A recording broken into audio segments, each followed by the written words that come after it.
Happy Sunday, everyone. My name is Nav, and welcome to the second episode of Nirvana with Nav. Last time, I introduced you to the traditional origins of what the Buddha described as Nirvana, the experience of cooling those flames that arise from our afflictions. In this session, I want to share with you what Nirvana means to me, the hot coals in my life that I have to turn into cool ashes, and expand on that idea of being unconscious and not necessarily understanding or knowing all the things that we allow ourselves to say yes or no to. So take a nice deep breath, create a sense of calm comfort in that space between your ears, and let's begin. One of the biggest misconceptions about Buddhism is that Nirvana is something in the distant future. Typically the state that we enter after death or some place like heaven.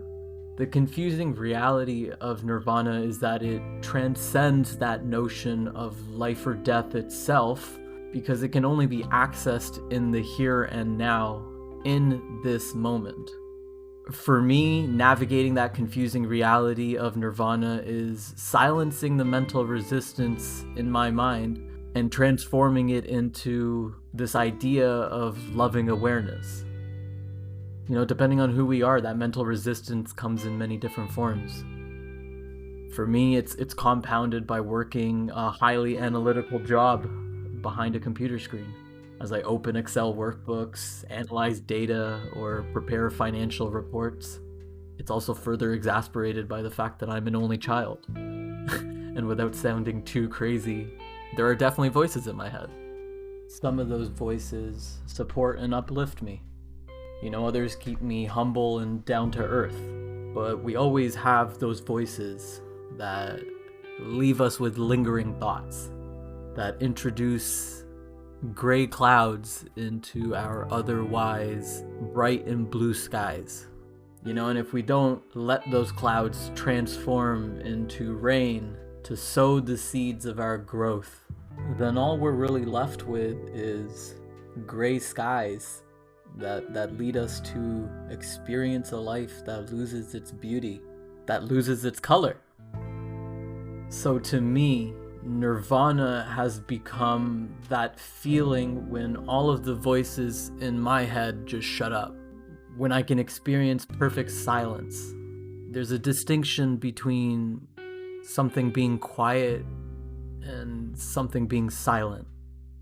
To me, perfect silence comes from within. We can't always control how loud something is externally, but we can choose to be silent as a response instead of just reacting.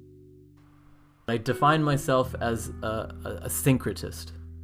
As I've mentioned before, my passion and pursuit for knowledge makes me want to take the best of each discipline, philosophy, ideology, and try to understand what can be implemented into my life and what can be adapted for modern times.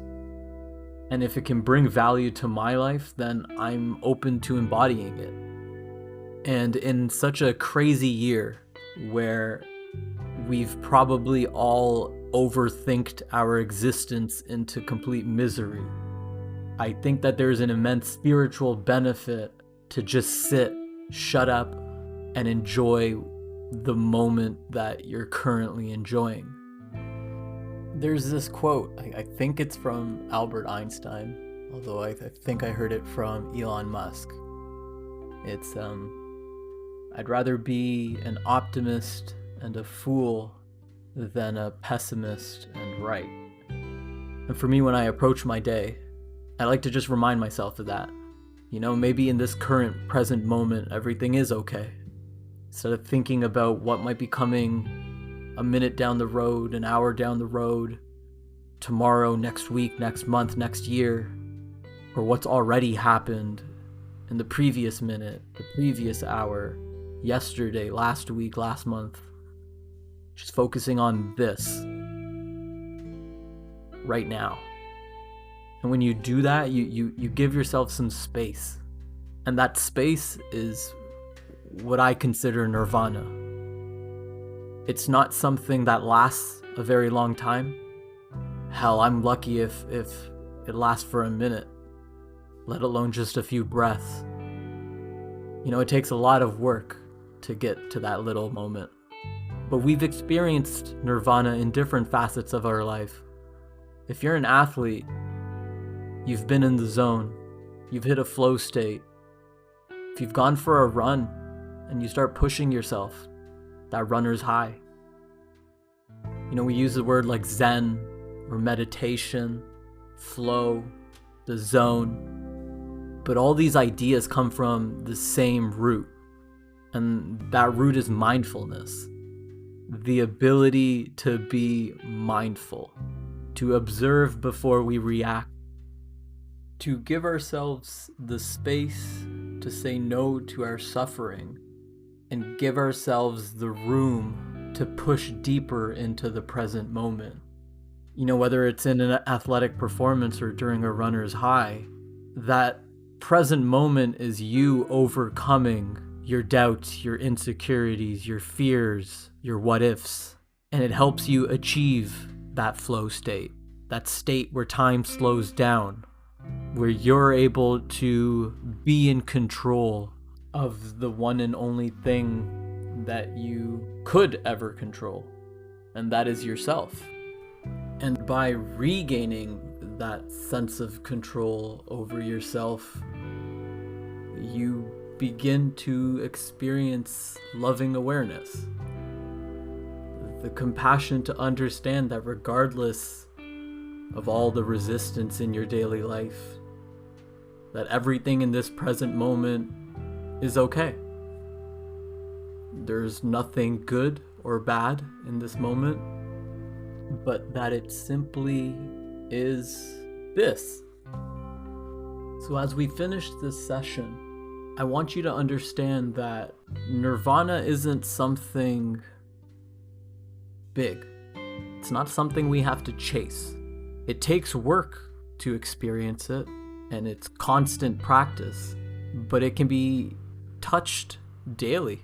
It might be for only a moment or a few moments, but there's this Buddhist idea of carrying thorns in your shoes. You know, it becomes very uncomfortable to walk, you know, if we have rocks in our shoes, thorns in our shoes. But as you remove a thorn from your foot or a rock out of your shoe, you experience nirvana. You're letting go of one more thing that's holding you back in the present moment. And the more thorns you remove from your foot, or the more rocks you remove from your shoe, the easier it becomes to experience nirvana.